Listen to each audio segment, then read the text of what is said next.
एष सुरासुरमणु सिन्धवन्दिदं धोदघादिकं ममलं प्रणमामि वढ्ढमाणं तीर्थं धम्मस्कतारं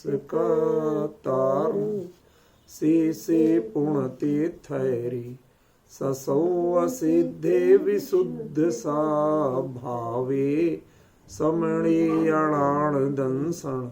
चरित तव वीर्यायारे ते ते सौवे समगम पतेगमेव पतेगम वन्दामि अवट्टन्ते अर्हन्ते मानुषे खेते किच्चारिहन्ताणं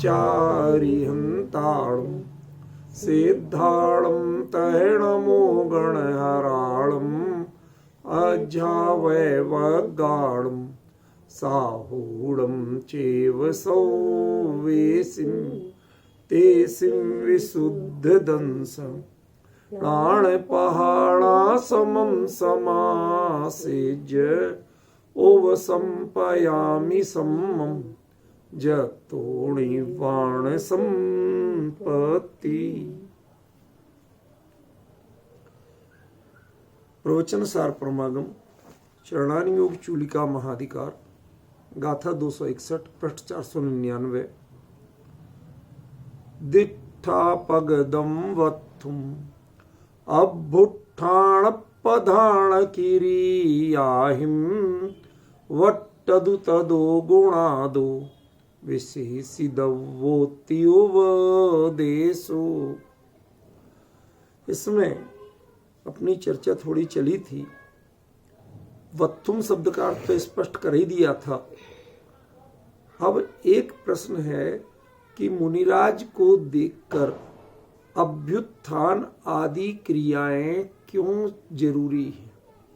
नहीं करें तो चलेगा नहीं क्या? ये प्रश्न है, जिज्ञासा है कि यदि कदाचित ऐसा नहीं करें तो क्या परेशानी? हम जिनेंद्र देव को अकेले नमस्कार करें, उसके अलावा क्योंकि उनमें परीक्षा की जरूरत नहीं है। वीतरागी जिनेंद्र देव निर्ग्रंथ मुद्रा, उनमें परीक्षा की जरूरत नहीं, ख्याल में। लेकिन मुनिराज में जहां परीक्षा की जरूरत पड़ती है तो उनमें हम परीक्षा भी करें, जाने, निर्णय करें, और कदाचित तब भी मन में स्पष्टता नहीं हो पाए किसी कारणवश, तो एक प्रश्न किया गया, बाकायदा आचार्य से प्रश्न किया गया। ये धवलाकार वीरसेन स्वामी का धवला टीका में किया हुआ प्रश्न है, इसलिए इस चीज को मैं तरजीह दे रहा हूं, उसको एक भाव दे रहा हूं कि क्यों निर्णय करें।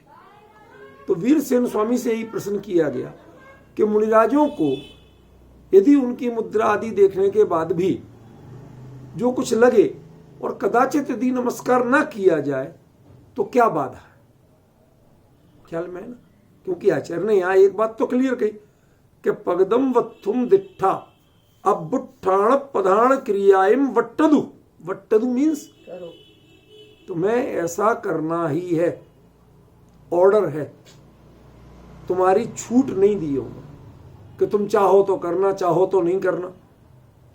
तो जब तुम्हें ऐसा वर्तन करना ही है, ऐसा व्यवहार करना ही है, तो यह प्रश्न उनसे लगभग 800 साल बाद वीरसेन स्वामी ने धवला टीका में उपस्थित किया कि ये आचार्य देव आपने आज्ञा दे दी कि करना ही है, क्या जरूरी है करना? कदाचित नहीं करें तो कोई नुकसान हो जाएगा, हमारा कुछ बिगड़ जाएगा क्या? उसका उत्तर वीरसेन स्वामी ने दिया, वो मैं आपको बताना चाहता हूं। धवला की 9वीं पुस्तक के 4थे भाग में पहला जो सूत्र है उस पर ये चर्चा है। होदुणाम सयल जिणनमोकारो पावपणासो तत् सव्य गुणामुवलंभादो ऋणा देश जिणाणम एदेशु तद अणुवलंभादोत्ति ऋणा सयल जिणेशु व देश जिणेशु तिर्णम रैणाणम उवलंभादो। मैं जानबूझ के आपको मूल वाक्य पढ़े, मुझे पता था कि एक बार मैं प्राकृत में पढ़ भी जाऊं, शायद आप एकदम से नहीं समझ पाए। और फिर ये जैन सिद्धांत कोश में तो इतनी छोटी टाइप है कि कभी कभार मुझे भी पढ़ने में जब तक प्रॉपर लाइट नहीं हो तकलीफ लगती है। तो ऐसे पढ़ने में आपको क्या समझ में आ जाएगा खाली सुनने में। देखो, एक चीज का ध्यान रखना, मूल आचार्यों के वचन मूल रूप में सुनना, यह भी हमारे लिए बहुत मंगल रूप कहा गया। अनुवाद रूप में सुनना ये उतना पवित्र नहीं माना गया। हम मूल रूप में सुने, समझ गए ना। तो उसका भी हम विस्तार बाद में बताएंगे कभी, अभी उसमें नहीं आ रहा हूं उसके विस्तार में कि मूल रूप में ही क्यों सुनना। पर इतना जान लीजिए कि वह बहुत महत्वपूर्ण बात है। होदुणाम, होदु भवतु, भवतु माने हो, भले ही हो। क्या? सयल जिण नमोकारो पावक प्रणासो। सकल जिन, सकल जिन कौन है? अरहंत और सिद्ध, मुख्य रूप से अरहंत, ठीक है ना। उनका जो नमस्कार है वह पाप का प्रणाशक है, ठीक है ना। तो ऐसा भले ही हो, ऐसा कहो, हमें कोई ऐतराज नहीं। तथ्य सव्य गुणाणम उपलम्भादो, उनमें सभी गुणों की उपलब्धि पाई जाती है। कौन सा गुण नहीं? वीतरागता पूरी, सर्वज्ञता पूरी, तो उनमें तो वो गुण पूरे हैं।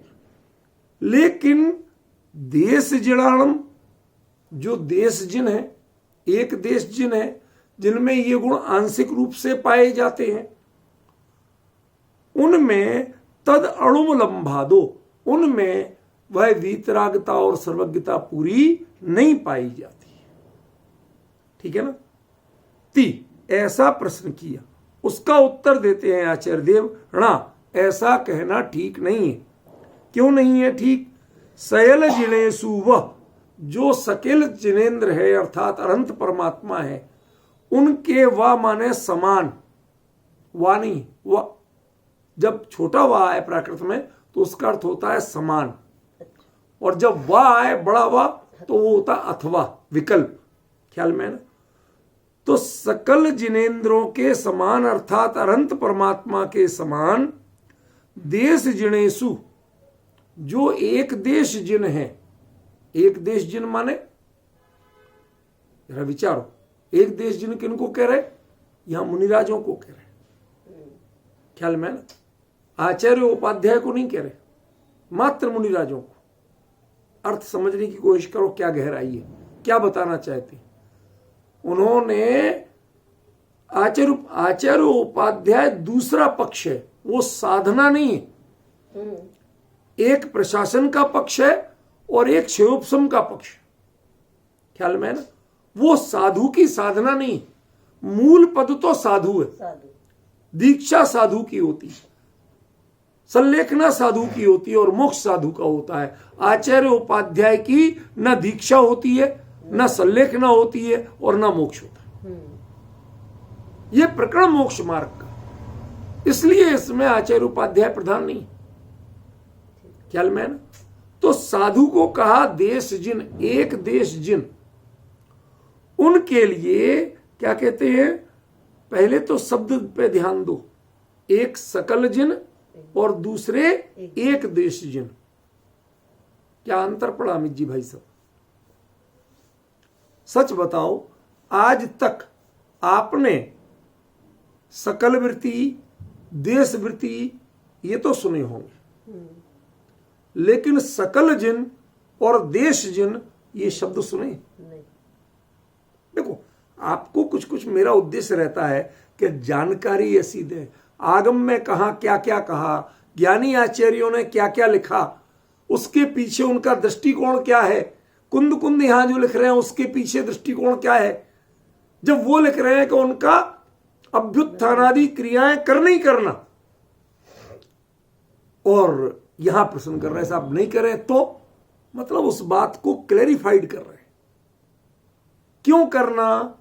उसका उत्तर देते हैं तिन्नम रैणाणम अवलंबादो, जो रत्नत्रय की उपलब्धि है वो उनमें भी पाया जाता है। अब मैं मजे की बात बताऊं, कि रत्नत्रय की उपलब्धि मुनिराजों में पाई जाती है, पर रत्नत्रय तो मोक्ष मार्ग है कि नहीं? और मोक्ष मार्ग अरहंत में नहीं पाया जाता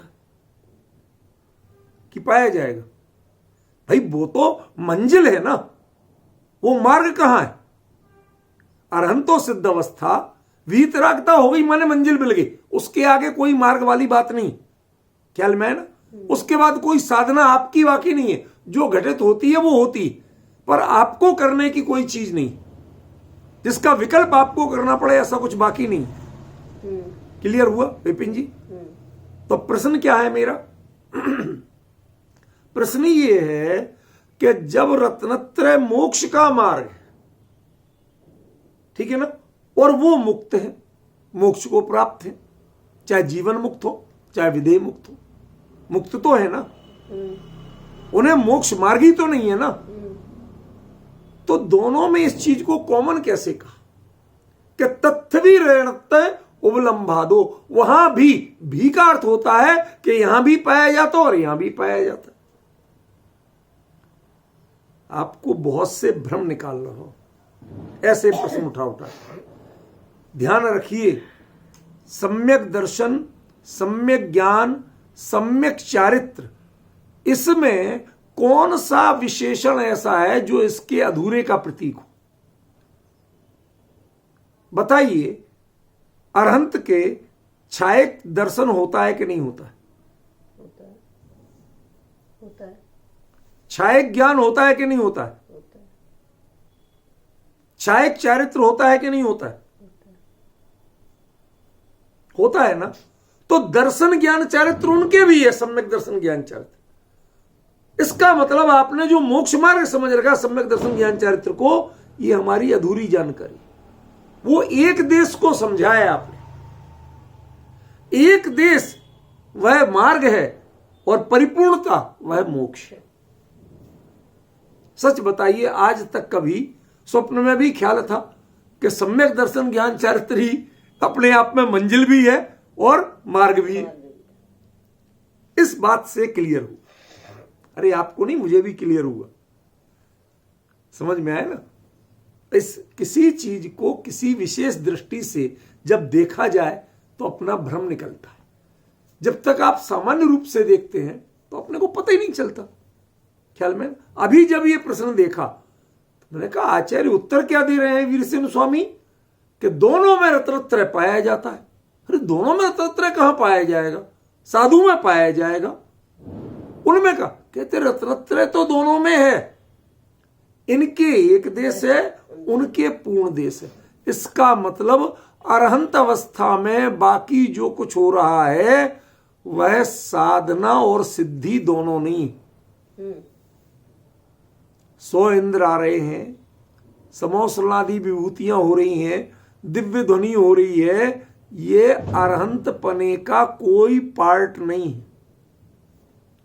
ये मोक्ष की साधना या मोक्ष की सिद्धि का पार्ट नहीं है। ये सब बाहरी चीजें हैं। इसके लिए उन्होंने कोई साधना नहीं की थी और न इसको उन्होंने सिद्धि मानी। बताइए, महावीर स्वामी समोसरण रहा तो बड़े हो गए और समोसरण विगलित हो गया तो छोटे हो गए? नहीं। अकेली गंदकुटी रह जाए छोटे हो गए? क्यों? क्योंकि उनकी जो भगवान पना था, जो उनका परमात्मा पना था, वो काय से था? वो दर्शन ज्ञान चारित्र की परिपूर्णता से था। ख्याल में है ना? तो पहली बात, रत्नत्रय के दो रूप, एक परिपूर्ण और एक देश। एक देश रत्नत्रय मोक्ष का मार्ग है और परिपूर्ण रत्नत्रय वह स्वयं मोक्ष है। ख्याल में है ना? इसलिए दोनों में रत्नत्रय पाया जाता है। चीज तो वही पाई जा रही है, चाहे आंशिक पाई जा रही है चाहे पूरी पाई जा रही है, चीज तो वही पाई जा रही है ना। ख्याल में है ना? इसलिए वो भी माने मुनिराज भी, जैसे आप आज भगवान की वंदना अरहंत की अवश्य करते हो उठकर खड़े होना, जो बहुमान देना, वंदन करना, ढोक देना, स्तुति, जो जो क्रियाएं करते हो वो सारी क्रियाएं इनकी भूमिका के योग्य, इनसे करना आपको अनिवार्य है। इसको आप स्किप नहीं कर सकते, इग्नोर नहीं कर सकते। देखो, दो शब्द बोले मैंने, ध्यान दिया आपने, एक स्किप और एक इग्नोर, दोनों में बहुत बड़ा अंतर है। एक, अभी फिलहाल हम इसको छोड़ के आगे बढ़ना चाहते, इसका मतलब अभी इस प्रकरण में हम उस काम को नहीं करना चाहते, पर उसको हमने उपेक्षा नहीं की, तो आगे बढ़ा जाता है एक स्किप करके भी, और आगे बढ़ा जाता है इग्नोर करके भी, उपेक्षा करके भी। इनको ना स्किप किया जा सकता है ना इग्नोर किया जा सकता है, ख्याल में है ना? इनको स्किप एक अवस्था में किया जा सकता है, कब? जब अरहंत परमात्मा सामने हो, तब इनकी वंदना नहीं होगी। पॉइंट ख्याल में आया? इसलिए जो लोग मंदिर में भगवान की वेदी के सामने मुनिराजों की या किसी की वृत्ति की वंदना करते हैं, वो प्रोटोकॉल का उल्लंघन करते हैं। भाई साहब, कुछ कुछ चीजें हमें सीखना पड़ेंगी, समझना पड़ेंगी, प्रमाण सहित जानना पड़ेंगे। वहां नहीं कर सकते आप, क्यों? वहां साक्षात अरहंत विराजमान है, जिन प्रतिमा जिन सार की। उसके अलावा यदि इंडिविजुअली कहीं भी भावलिंगी मुनिराज मिले और उनके लिंग को, उनकी वस्तु को, उनके भावलिंग को आपने दिट्ठा देख लिया, समझ लिया, परख लिया, पहचान लिया, और उसके बाद आचार्य का स्पष्ट आदेश है कि अब बुट्ठाण प्रधान क्रियाएं वट्टदु, फिर तुम्हें उन्हें अभ्युत्थान आदि जो क्रियाएं हैं उसके अनुसार प्रवर्तन करो। अब इसमें भी एक अंतर है। क्या अंतर है? तुम्हें अपनी क्रियाएं, अपनी विनय करनी है, लेकिन एक चीज याद रखना है, ये वीतरागी नहीं है। अरहंत भगवान वीतरागी हैं, उनके आप 24 घंटे ढोक दो, 24 घंटे स्तुति करो, दोष नहीं, ख्याल में? लेकिन इनकी ध्यान मुद्रा में ये किसी और स्वाध्याय में लगे हो, और आप जब महाराज जी की आप पहुंचने लगे, ढोक देने लगे, पैर पड़ने लगे, आशीर्वाद मांगने लगे, आप निषिद्ध है आपके लिए। इसका मतलब अभ्युत्थान आदि जो क्रियाएं हैं वो आपके विवेक पे हैं, आपकी सावधानी है, ये आपका पार्ट है, ये उनका पार्ट नहीं। पॉइंट ख्याल में है? उनको डिस्टर्ब करके नहीं करना। वीतराग अरहंत परमात्मा के साथ चूंकि डिस्टर्बेंस होता ही नहीं, पूर्ण वीतरागी, इसलिए आप कर सकते, ख्याल में है ना? लेकिन इनके नहीं कर सकते। इनके आप करेंगे, अपने पार्ट पर तो करिए कि आप अपनी ओर से विनय पूरी करिए, अपनी ओर से सावधानी पूरी दिखाइए। आप अपनी जगह खड़े हो गए, चुपचाप हाथ जोड़ लिए, लेकिन इससे आगे की जो उनके कनेक्शन की क्रियाएं हैं, जो उनको पता चले, जिनसे उनका उपयोग बटे, ऐसा तभी करना कि जब वो आपके अभिमुख हो, उनका उपयोग आप पर हो। और यदि वो अपने आत्महित की क्रियाएं चल रही हैं, मंदिर में मुनिराज की पूजा किसी कीमत पे नहीं हो सकती। देव शास्त्र गुरु पूजन में गुरु पूजन बात अलग है, और इंडिविजुअल की पूजन वह बिल्कुल निषिद्ध है, ख्याल में है ना? कुंद कुंद आदि आचार्य जिनके बारे में 100% प्रामाणिकता है, ख्याल में है ना, कि भावलिंगी ही संत थे, कोई डाउट की बात नहीं है, उनकी पूजन करना, और जो वर्तमान में विद्यमान नहीं है, आपके पूजन करने से जिनकी मान कषाय नहीं बढ़ सकती, समझ में आया ना? उस स्थिति में यदि आप उनकी करो तो दोष नहीं है, ख्याल में ना? कुंद कुंद की करो, समंत भद्र की करो, उमा स्वामी की करो, अमृतचंद्र की करो, जयसेन की करो, हमें कोई किसी का निषेध नहीं। लेकिन आज वर्तमान के अपने लोग जो जिनके मान कसाई की जो सामने मौजूद है और उनके मान कसाई की पुष्टि हो सकती है, तो भाई साहब उनकी साधना से हमें उन्हें विचलित नहीं करना है। इसलिए मंदिरों में किसी की भी ऐसे वर्तमान की पूजाएं नहीं की जा सकती। जब वो मंदिर में यदि स्वाध्याय भवन में या कहीं हो और आप उनके पगदम वत्थुम दिट्ठा कर लें, अर्थात भावलिंग को पहचान लें, आपको भावलिंगी कहीं मिल जाए, तो आप उनकी अभ्युत्थान आदि क्रियाएं करो। लेकिन भगवान के सामने या भगवान के समकक्ष या भगवान के वेदी पर विराजमान रहते हुए नहीं की जा सकती। ख्याल में है ना? उस समय तो वो भी सामने हाथ जोड़ करके खड़े होने वाले होते। ख्याल में है ना? हम भाव से कर सकते हैं कुंद कुंदादि आचार्यों की, जिनका भावलिंग प्रमाणित था, जो वर्तमान में सामने नहीं है, जिनकी मानकशाही की पुष्टि नहीं हो सकती। ख्याल में है ना? वही हो सकता है। आज जब हम देखते हैं कि बाकायदा ऊपर से आप तटस्थ बनते हैं, लेकिन पीछे से सुनियोजित रूप से कुछ लोगों को इशारा कर दिया उन्होंने, हर मंदिर में लगना चाहिए फोटो। और ये फोटो का कल्चर है क्या? मैं नहीं समझता, आज तक नहीं समझ पाए। ये फोटो कल्चर क्यों चला? क्यों लगवाना? क्यों व्यक्तिवाद दिखाना? क्यों अपना वर्चस्व दिखाना? ये राजनीति है। राजनीतिक लोग फोटो लगवाते हैं जगह जगह, अपने प्रचार करते हैं, दिखाते हैं, जिसकी ज्यादा फोटो लगी भाई वो आदमी बड़ा होगा। ये क्या आपको दिखाना? क्यों इसके पीछे पड़े हैं? जिनवाणी प्रचार कराओ, जिनवाणी छपाओ, हमें समझ में आएगी। वो पैसा आप दूसरे कार्यों में लगाओ, समझ में आएगा। पर इन कार्यों के लिए प्रेरणा देना कि सब देते हैं, मुझे अच्छी तरह पता है, अच्छी तरह पता है, पूरी दृढ़ता से कह रहा हूं। हां, कुछ लोग मंचों से देते हैं, कुछ लोग चौड़े में देते हैं, कोई अपने खास लोगों को इशारा करके देते हैं, फिर वो आगे बढ़ाते हैं कि साहब महाराज जी ने थोड़ी की, हाँ ये तो हम कह रहे हैं। समझ गए ना? क्यों कह रहे हो? क्यों कह रहे हो? तुम अंतर्यामी नहीं हो, तुम्हें अपने आप में इतनी समझ नहीं है। जो कुछ भी तुम साहब, ये तो भक्त लोग अपने कर रहे हैं। अरे भक्त लोगों का भी अपना विवेक होता है। उनके लिए अभ्युत्थान आदि क्रियाएं कही गई, उनके लिए फोटो छपवाना और लगवाना की क्रियाएं नहीं कही।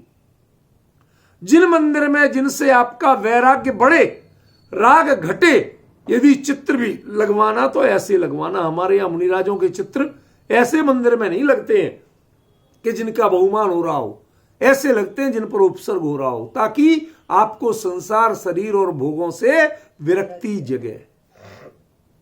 ख्याल में आया? इसलिए थोड़ा सा विवेक रखिए। या किसी का चेहरा नहीं पहचाना जाए, ऐसी एक, आज आपके कुंद कुंद हो या अमृतचंद्र हो, आपके जो फोटो हैं उनमें पहचान के बताना कौन सा चित्र कुंद कुंद का है, कौन सा अमृतचंद्र का। नीचे का कैप्शन नहीं लिखा हो तो है कोई तरीका आपके पास? नहीं। क्यों नहीं है? क्यों नहीं है? मैं तो पूछना चाहिए क्यों? क्योंकि आपने एक आम मुद्रा बना दी। आपकी जितनी अनंत प्रतिमाएं हैं, ऑलमोस्ट उनके चेहरा एक जैसा। किसी का चेहरा मिलता है? नहीं। अलग से पहचानते हो आप? नहीं पहचान पाते। क्यों? हमें ये पहचान ही तो मिटाना। जब हम पहचान, ये राग से बढ़ती, पहचान से राग बढ़ता। हम राग के लिए धर्म के मंदिर में नहीं आते हैं, जिन मंदिर में नहीं आते। राग के लिए वीतराग धर्म का पालन नहीं करते हैं, राग के लिए धर्म के कार्य नहीं करते हैं। हम राग घटाने और मिटाने के लिए करते हैं। तो जिन चीजों से राग बढ़ता है वो कार्य जिन मंदिर में निषिद्ध है। किसी को पचे या ना पचे, ये व्यक्तिगत विरोध नहीं है, ये सैद्धांतिक बात है। ख्याल में? आपको जब लगे कि हां भावलिंग विद्यमान है, तो आप उनकी अभ्युत्थानादि क्रियाएं अवश्य करो। कुंद कुंद साफ निर्देश दे रहे, उसमें कोई ऑप्शन नहीं है। वीरसेन स्वामी ने साफ कहा, वो एक देश वो है, जिन है। समझ गए ना? उनकी आप वंदना करो, विनय करो, सब करो, लेकिन अपना विवेक मत छोड़ना। इसमें राजनीति मत लाना, गुटबाजी मत लाना, व्यक्तिवाद मत लाना। ख्याल में? इसलिए भाई ये जो भी फोटो वाली परंपरा है, चाहे किसी आमनाय की हो, किसी पंथ की हो, किसी गुट की हो, मुझे बिल्कुल भी फोटो लगवाने की परंपरा स्वीकार नहीं। वीतराग के दरबार में जिनके चेहरे नहीं पहचाने जाएं, मात्र वीतरागता से और वैराग्य से जिनकी पहचान हो, बस वही चित्र लगना चाहिए, वही बिंब विराजमान होना चाहिए, अन्य किसी की सत्ता वहां नहीं होनी चाहिए। जहां पहचान जगे, देखो यदि चिन्ह नहीं लगा हो जिनेंद्र प्रतिमा के नीचे तो आप पहचान नहीं पाते कौन से भगवान की प्रतिमा है। मजबूरन लगाना पड़ता है, समझ में आया ना? वो चिन्ह कोई पूजनीय नहीं है, क्योंकि चिन्ह तो ऐसे ऐसे के भी हैं कि जिनको आप बिल्कुल ही मंदिर में नहीं घुसने दो। समझ गए ना? कहीं से ही के, कहीं किसी के, कछुआ के, हिरण के, ऐसे ऐसे इन जानवरों को मंदिर में घुसने दोगे आप? क्या ये जानवर पूज्य है? इनका आकार मुद्रा पूज्य है? कुछ नहीं है। पर लगे क्यों? मात्र कौन से ये चिन्ह लगना, ये एकमात्र कारण है कि जिन बिंब पर मात्र वीतरागता ही झलक रही है, कोई पहचान नहीं झलक रही। ऐसे ही मुनि मुद्रा में भी पहचान नहीं झलकना चाहिए, वैराग्य की मूर्ति होना चाहिए। ख्याल में है ना? चेहरे में अपनी पहचान जो जताना चाहे या जो जतवाना चाहे, वो दोनों ही जिन मार्ग के अनुरूप नहीं। ख्याल में है ना? आपने जिज्ञासा की, मौके पे मैंने बताई।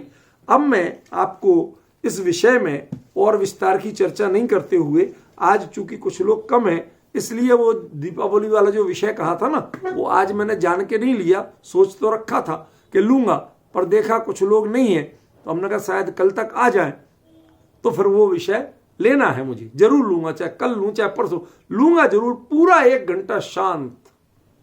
अभी इसी विषय को आगे चलाते हैं। अभ्युत्थान पधान क्रियाएं। तो अभ्युत्थान तो समझ में आ गया थोड़ा, इसके साथ जो प्रधान शब्द जुड़ा है वो क्या है? उस दिन बताया था आपको, प्रधान का अर्थ है आदि। अभ्युत्थान आदि, क्यों भाई साहब? यही बताया था ना, अभ्युत्थान आदि क्रिया। तो आचार्य आदि शब्द का प्रयोग कर देते, प्रधान शब्द का क्यों प्रयोग किया?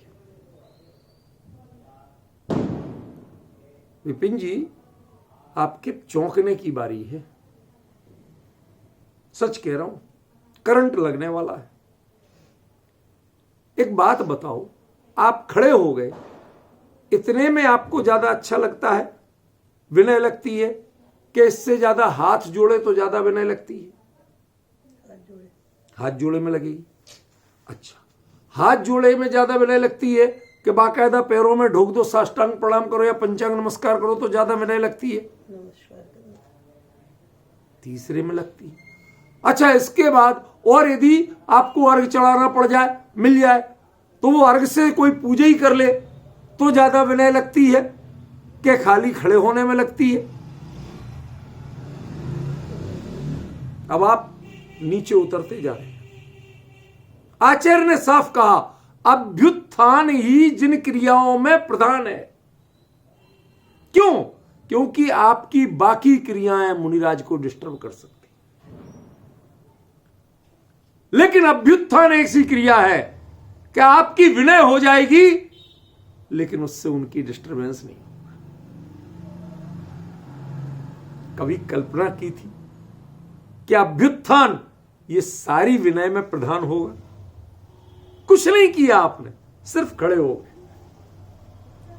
और कभी ऐसा हो कि खड़े भी नहीं हो पाए, पर आप उनके प्रति सावधान हो गए,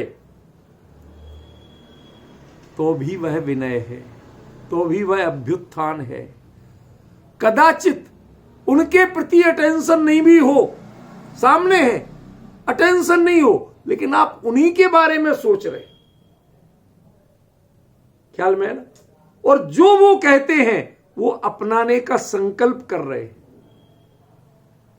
वो सुनते हर रोज थे, आज क्या कर रहे हैं आप?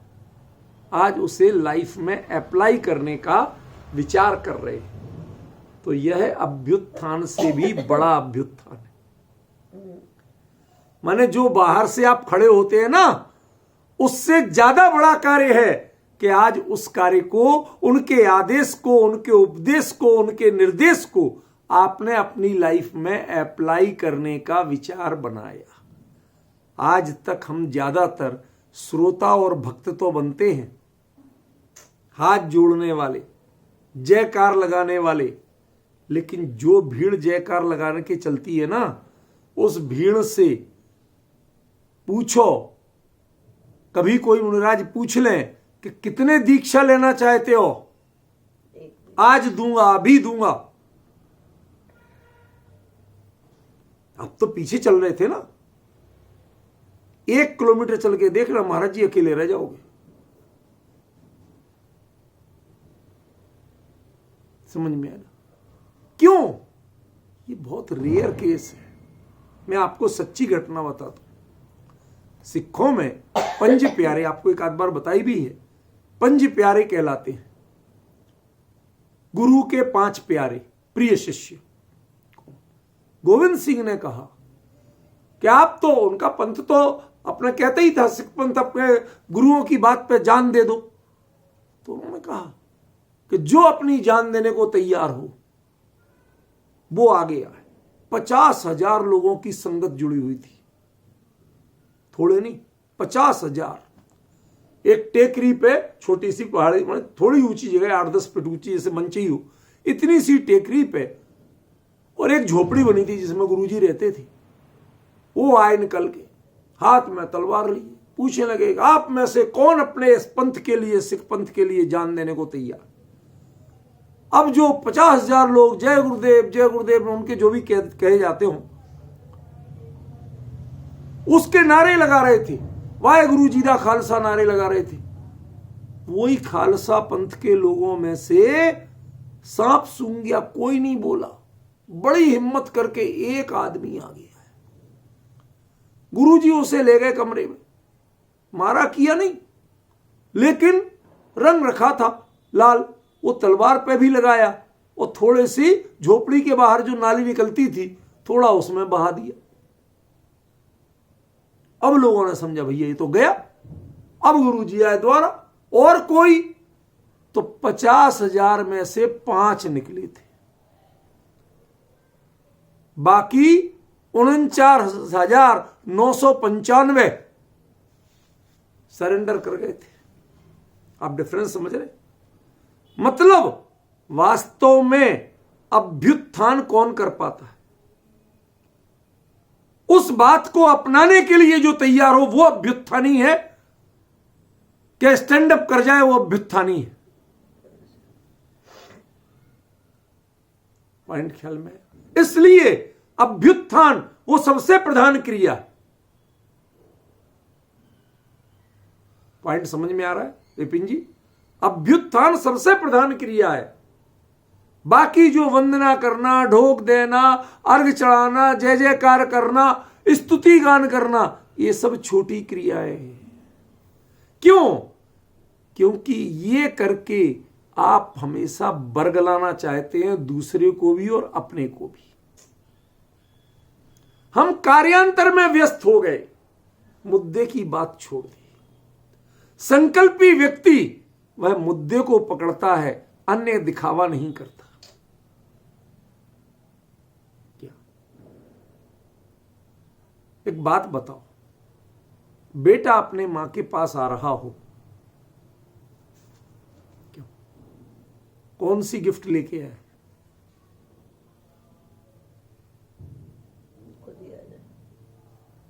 भाई साहब, अमित जी, क्या प्रश्न किया मैंने? बेटा अपनी मां के पास आ रहा हो, क्या गिफ्ट लेके आए? मां के लिए बेटे से बड़ी कोई गिफ्ट हो सकती है? नहीं।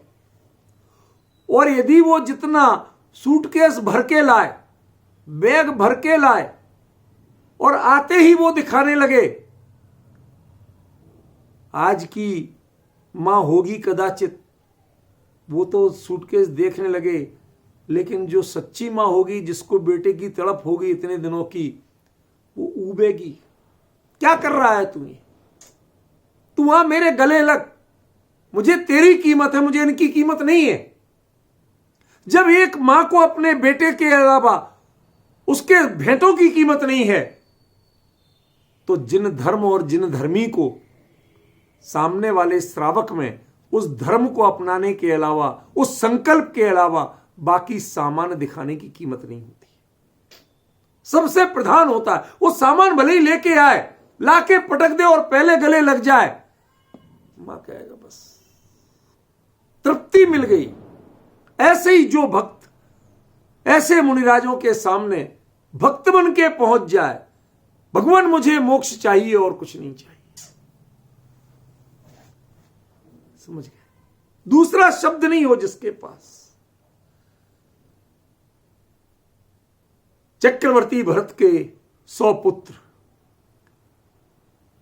बाप चक्रवर्ती होके भी नतमस्तक था, क्योंकि उसके मुंह से वह शिष्यपना नहीं फूट पाया था कि भगवान के समो शरण में जाके खड़ा हुआ तो चक्रवर्ती बना रहा। और उनके बच्चों ने एक वाक्य बोला, प्रभु जैनेश्वरी दीक्षा, बताइए आपके शासन में खड़ा कौन हुआ था? भरत भी खड़े थे बगल में और वो 8-8 साल के बच्चे भी खड़े थे।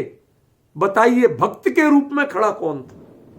कौन गर्व मैंने तृप्त था, संतुष्ट था, और कौन शर्मिंदा था? बताइए। छायक सम्यक दृष्टि होके भी भरत शर्मिंदा थे, चक्रवर्ती और पिता होके भी भरत शर्मिंदा थे। क्यों? क्योंकि वो देह से खड़े थे, संकल्प में नहीं खड़े थे। और वो बच्चे संकल्प में खड़े थे, देह से नहीं खड़े थे। वो लौट के आने के लिए नहीं खड़े थे, प्रभु आपके पास आए हैं, अब लौट के घर जाने के लिए नहीं आए।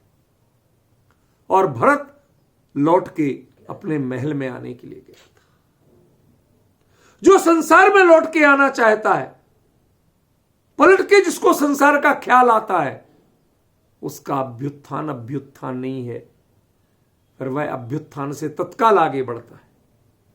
हाथ जोड़ेगा, हाथ जोड़ के ढोक देगा। ये सब नजर से नजर नहीं मिलाना चाहता। इस बात को आप जरा गंभीरता से लेना। ये विषय बहुत जिम्मेवारी से बोल रहा हूं मैं, सिर्फ बोलने के लिए नहीं बोल रहा हूं। क्या अभ्युत्थान के साथ आचार्य ने प्रधान शब्द दिया। अभ्युत्थान ही है प्रधान जिनमें। मतलब आप नमोस्तु करते हैं, आप अर्घ चढ़ाते हैं, आप प्रदक्षिणा भी, जो कुछ भी करते हैं, जितनी बड़ी से बड़ी क्रिया करते हैं, उन सब में सबसे प्रधान मात्र अभ्युत्थान है। आप खड़े हो गए, किसी ने कहा, प्रभु हे भव्य जीवो, आप में से मोक्ष मार्गी कौन बनना चाहता? किसको जैनेश्वरी दीक्षा चाहिए? अब हाथ जोड़ने वाले और झुक गए चरणों में, नजर झुका ली, हटा ली, कहीं महाराज कह नहीं दे सारा। एक खड़ा हुआ। अब समझ में आया अभ्युत्थान का अर्थ? अभ्युत्थान एक संकल्प का वाची है। अभ्युत्थान उस मार्ग को अपनाने के लिए जो आपका डिटर्मिनेशन है, उसका वाची है। यह अभ्युत्थान खाली खड़े होकर के सम्मान देने का वाची नहीं। यह सम्मान की प्रक्रिया नहीं है। बाकी सब प्रक्रियाएं सम्मान की हो सकती हैं, लेकिन जब कोई खड़ा हो जाए तो वह खड़ा तभी होता है जब उस मार्ग को अपनाना हो। मैंने पिछली चर्चा में कहा था कि चुनाव में खड़े होने वाले बैठ के भी, लेट के भी खड़े रहते। ऐसे आप सामने खड़े नहीं भी हो तो भी आप खड़े हो सकते, तो भी आप अभ्युत्थानी हो सकते। आपका संकल्प खड़ा होना चाहिए, आपके परिणाम मजबूत होना चाहिए। मैंने आपको एक दृष्टांत दिया, 2-3 बार याद हो रहा हो या नहीं रहा हो, धन्य कुमार शालीभद्र का, जो मैंने पढ़ा था कभी बचपन में सन्मति संदेश पत्रिका में पढ़ा था। मैं कोई ज़्यादा शास्त्र प्रमाण की बात नहीं कर रहा, लेकिन पंडित हितैषी जी वह बड़ी जिम्मेवारी से शास्त्र की ही बातें लिखते थे। तो उन्होंने एक कहानी में लिखा, धन्य कुमार और शालीभद्र दोनों रथ में बैठ के जाते थे। धूप पड़ रही, शालीभद्र ज्यादा नाजुक थे, वो रथ में ही बैठे रहे। धन्य कुमार ने कहा, साले साहब मैं जरा जाके दर्शन कराऊं, मुनिराज बैठे हैं जंगल में। गए, दर्शन करने लगे। दर्शन करते करते थोड़ी देर लग गई तो शालीभद्र उतर के पीछे से गए। वो देख रहे थे मुनिराज का स्वरूप, विचार रहे थे। गए, जाके पूछा, जिया जी कहीं दीक्षा लेने का विचार तो नहीं है? तो उसमें लिखा था कहानी में हितैषी जी ने कि वो धन्य कुमार बोलते हैं, साले साहब सोच तो कुछ ऐसे ही रहा हूं कि आप सोचते रहिए, मैं तो चला और जाके दीक्षा ले ली। अब डिफरेंस समझ रहे?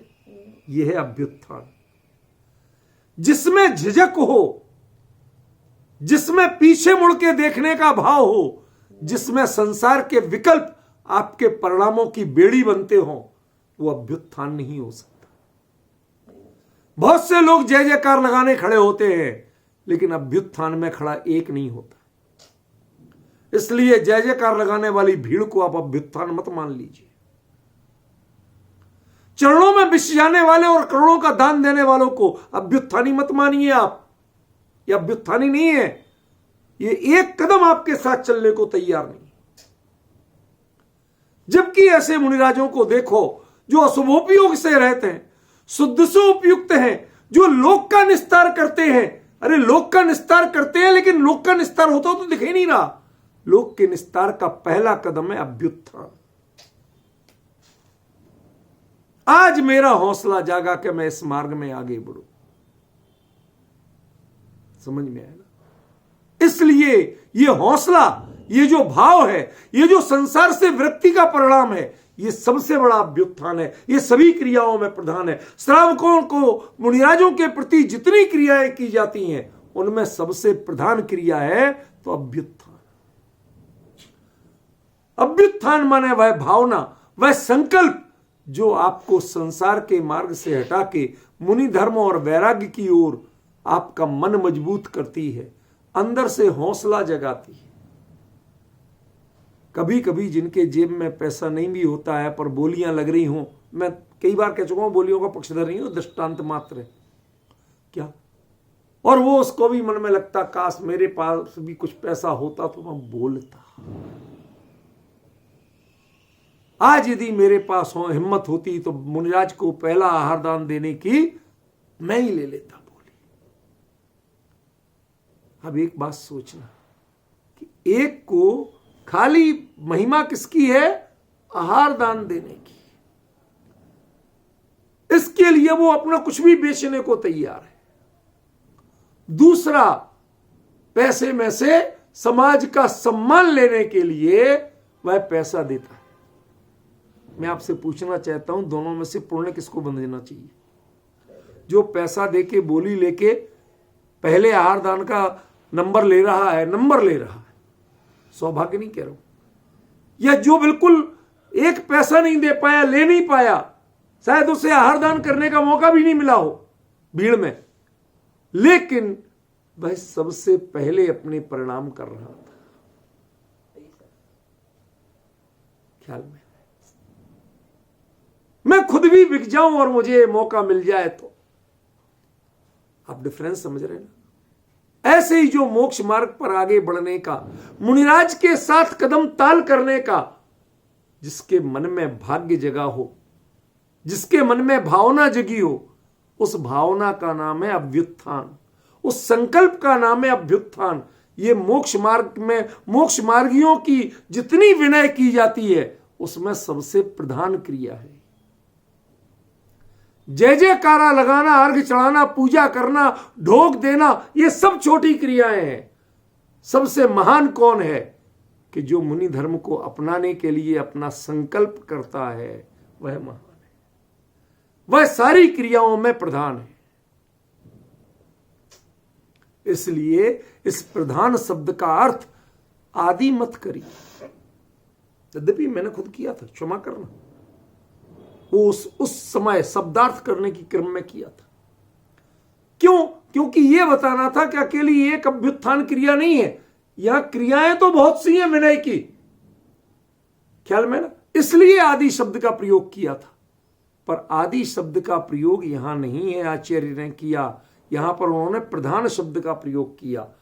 अर्थात लोक में जो लोग दूसरी बहुत सी दिखावे की क्रियाएं करते हैं, ये तय जानना कि वह मूल काम बहुत कम करते या नहीं करते, मूल काम से बचने के लिए बाकी सब क्रियाएं करते, ख्याल में। जिन्हें मूल काम करना है, कहते साहब हम खड़े हैं, आप आज्ञा दो, अनुमति दो, हम खड़े हैं मोक्ष मार्गी बनने के लिए।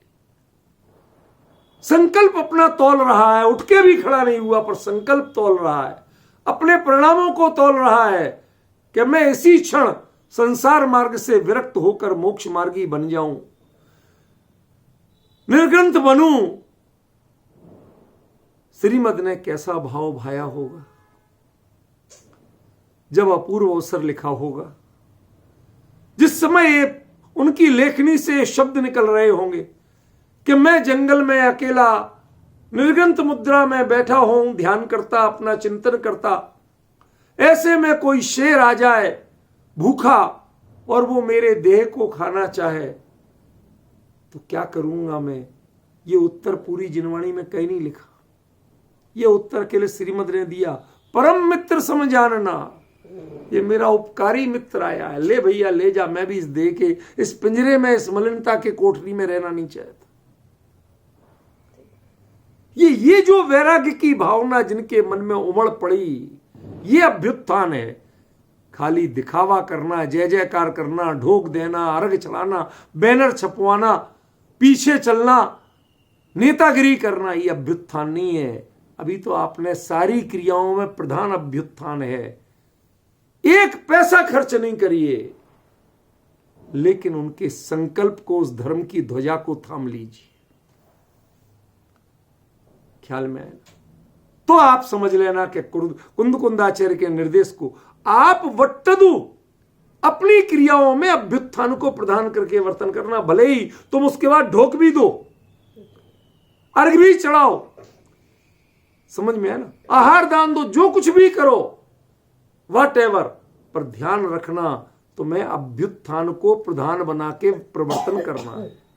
तुम्हारी दृष्टि में अभ्युत्थान से बड़ी दूसरी क्रिया नहीं हो जाए, दूसरी विनय नहीं हो जाए। क्रियाएं होंगी जब तक दीक्षा नहीं ले लोगे या गुरुदेव दीक्षा नहीं दे देंगे, जब तक ये नहीं हो जाएगा तब तक क्रियाएं होंगी। लेकिन ध्यान रखना तुम्हारी कोई क्रिया तुम्हारे ही संकल्प के ऊपर हावी ना हो जाए, किसी अन्य क्रिया में तृप्त नहीं हो जाओ। तुम ध्यान रखना तुम्हें अपने संकल्प को ही प्रधान बना के रखना। आज सबसे बड़ी कमी क्या हो जाती है, सारी ट्रेनिंग हावी हो जाती है। क्यों? सैनिकों को आजकल ट्रेनिंग दी जाती है। जीतते कौन है? ट्रेनिंग से जीतते हैं कि हौसले से जीतते हैं? आपको पता है, इसीलिए उन लोग सैनिकों में, सेनाओं में नारे लगवाने की, उससे तुम हल्ला करोगे तो सबको पता चलेगा यहां छिपे हैं, लेकिन उनका हौसला कहीं कमजोर ना पड़ जाए, इसलिए वो नारे लगवाते हैं, ख्याल में ना। वो मात्र दृष्टांत रूप में कह रहा हूं, आपको यहां नारे नहीं लगाना है, जय जयकारे नहीं लगाना है, इससे आप महान नहीं हो जाएंगे। आपको अपने संकल्प को मजबूत बना के रखना है कि मुझे मुनि दीक्षा लेनी ही है, मुझे संसार में नहीं रहना, ख्याल में आया ना। ऐसा दृढ़ संकल्प करें तब वह ऐसा, उसका नाम अभ्युत्थान है। और वह अभ्युत्थान आपको जीवन भर याद रखना है कि विनय संबंधी जितनी क्रियाएं हैं, मुनिराज की विनय संबंधी जितनी क्रियाएं हैं, उनमें सबसे प्रधान क्रिया अभ्युत्थान है। अभ्युत्थान मीन्स नॉट स्टैंड अप, खड़े हो जाओ, ये नहीं। समझ में आया? एक घटना हुई, सच बता रहा हूं, कहीं पढ़ी थी मैंने, प्रथमान योग की है ऐसी, कि जैसे मुनिराज किसी के यहाँ आहार लेने जाते ना, आहार लेने, तो आहार लेते समय वो अपने कमंडलू भी रखते हैं और पिच्छी भी रखते हैं, तब तो लेंगे, करपात्री होते ना, तब तो वो लेंगे अंजुलि बद्ध कर वो करके। अब वो अपनी जगह खड़े खड़े आहार तो ले लिया, अब वो पिच्छी कमंडलू रखे थे वहां, या श्रावक ने उठाते रख दिए। अब मजे की बात है कि वो उतनी दूर रखे और पिच्छी कमंडलू के बिना इन्हें गमन करना नहीं। समझ गया ना? तो श्रावक तो जानता है कि मुनि महाराज जी खड़े क्यों हैं, तुम्हें दर्शन देने के लिए नहीं खड़े, पैर पुजवाने के लिए नहीं खड़े, आहार विधि पूर्ण हुई वो तो विहार करेंगे। अब वो देख रहे हैं अपने पिच्छी कमंडलू की ओर। श्रावक समझदार था, उसने लाके विनय से, पिच्छी कभी ऐसे नहीं पकड़ाई जाती है, ऐसे करके दी जाती है, ठीक है ना, लिटा के नीचे के पंख पकड़ लो, ऐसे मूठ पकड़ा दो, ऐसे नहीं दी जाती, ख्याल में। क्यों? क्योंकि ऐसी मुद्रा में आप ले ही नहीं सकते, पिच्छी निषिद्ध है। जब तक ऐसे विनय करके दी, देते समय अचानक बाई दबे वो स्लिप हुई। मैं एक घटनाक्रम बता रहा हूं प्रथमान युग की कहानी का। वो स्लिप हुई मुनिराज के हाथ से, तो उसने ऐसे बीच में पकड़ के महाराज जी को दे दी। महाराज जी ने ले ली।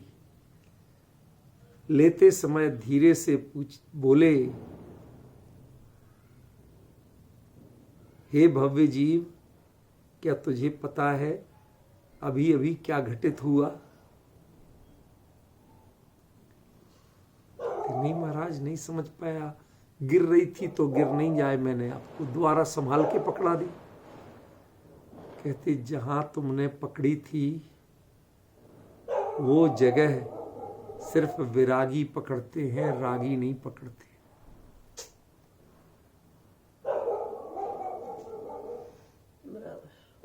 क्या? वो जगह सिर्फ विरागी पकड़ते हैं, रागी नहीं पकड़ते हैं। ये हाथ ने पकड़ी थी या तुमने पकड़ी थी? विपिन जी, वो इतना विभोर हुआ ये जान करके मैं पीछे पीछे चला और लौट के घर नहीं आया, दीक्षा ले ली। कितने से? इतना जाना कि इस हिस्से को तो विरागी पकड़ते हैं, यहां रागी नहीं पकड़ते हैं। रागी पिच्छी वही है, उसके मूठ तक नहीं पहुंचते हैं कभी। कल्पना कर रहे आप? यह है अभ्युत्थान। एक बार आपको एहसास तो हो कि आपको अवसर क्या मिला है। चरणान योग चूलिका, ये पढ़ने का अवसर मिला है आपको। इसमें कुंद कुंद के इन शब्दों का मर्म जानने का अवसर मिला है। आपको अभ्युत्थान का अर्थ पता नहीं चल पाया तो क्या सीखा आपने? यदि इन संकल्पों को नहीं सीख पाए तो आपने मुनि धर्म में सीखा क्या? इसके बाद भी किसी को मुनि धर्म के प्रति या मुनिराजों के प्रति तिरस्कार का भाव रह जाए तो सीखा क्या? हां, जो मुनिराज ही नहीं है उनके बारे में नो कमेंट्स। मैं तो ये कहा ना, मुनिराज के प्रति तिरस्कार का भाव या उपेक्षा का भाव रह जाए तो कुंद कुंद साफ कहते हैं ऐसा किसी कीमत पे नहीं करना।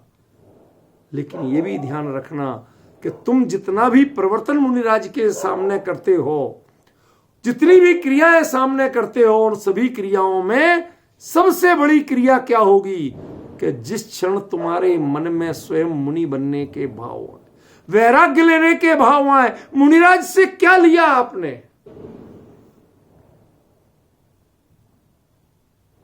क्या लिया आपने? धर्म वृद्धि हो। गृहस्थ धर्म में तो हो ही, श्रावक धर्म में तो हो ही, अब इससे वृद्धि और क्या होगी? देश व्रत, महाव्रत, यही तो वृद्धि होगी। क्यों? लखपति आप हो ही, धन वृद्धि हो तो क्या होगी? किसी को सिखाने की जरूरत है? लखपति है तो करोड़पति हो जाए, करोड़पति है तो अरबपति हो जाए, ये तो सबको तुरंत समझ में आता है। लेकिन मुनिराज बोल रहे हैं आशीर्वाद में धर्म वृद्धि हो, इसमें कोई खड़ा नहीं होता। सब हाथ जोड़ते, पीछे छोड़ते, छुड़ाते। ख्याल में है ना? हाथ जोड़ो और पीछे छोड़ो। जो ही महाराज ने कहा धर्म वृद्धि हो, वहीं से भागते, उन महाराजों से भागते हैं, उनके पीछे भागते हैं जो कहते हैं हाँ भाई साहब तुम्हारे धन वृद्धि हो, समाज में रुतबा बढ़े, वंश वृद्धि हो, उनके पीछे सब भागते। मुकदमा जीत जाओ, उनके पीछे सब भागते। समझ में आया ना? उनका पीछा नहीं छोड़ते। लेकिन जो मुनिराज बोलते हैं धर्म वृद्धि हो और अर्थ समझ में आ जाए कि तुम्हारे जीवन में धर्म का जो लेवल है, इससे तुम नेक्स्ट लेवल पर पहुंचो। क्यों भाई साहब, कौन कौन लेना चाहेगा आशीर्वाद? पॉइंट समझ रहे? कहना आसान है, पर यह संकल्प जुटाना, इतना हौसला जुटाना, बस हौसले का नाम है अभ्युत्थान। यह सारी क्रियाओं में प्रधान है। जितनी चाहे क्रियाएं आप ले लो, समझ में आया ना? सारी क्रियाओं में प्रधान है अभ्युत्थान। इससे वट्टदु, जब तुम ये भाव लोगे, ये भाव ले लोगे कि हां भाई मुझे अभ्युत्थान करना ही करना है, तो क्या करना? अब देखो बिल्कुल अर्थ बदलने वाला है। समय तो हो गया, लेकिन मैं 1 मिनट में कल के संकेत कर रहा हूं। तदु, उसके बाद जब तुमने संकल्प ले लिया कि हमें वैराग्य के मार्ग पर चलना है, अभ्युत्थानी बन गए, तदु गुणादो विशेष दब्बो, तो अब तुम उनके गुणों के बारे में बारीकी से जानो। क्यों? क्योंकि जिस मार्ग पे चलना है उसकी बारीकियां आपको पहचानना पड़ेंगी। इसका विश्लेषण कल करेंगे, आज से मैं पूरा